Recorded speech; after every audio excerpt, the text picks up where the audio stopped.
สรวงเจ้าองค์เทวาแห่งศรัทธาบูชาวันดาเจ้าตำถวยที่เจ้าให้เป็นมงคลนำเสียงไกลแห่งสัมมาเทพเทวาน้อยใหญ่สิ่งศักดิ์สิทธิ์แทนใดประทานให้ได้ทั้งปวงลำบวงสรวงบวงสรวงองค์เจ้าสีรีเนาด้วยนาต้นถวยทรงสลวยสวยดำเนือนเด่นใครต้องเป็นมนต์นาทางในแห่งสวรรค์ชั้นฟ้าสุราลัยที่พบแดนใด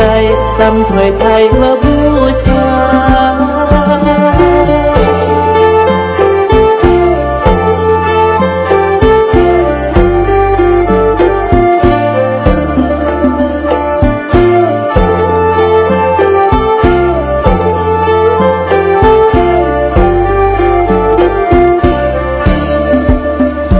ลำบวงสรวงพวกข้าลำฟ้อนยกย่อกอดพรเท้าเท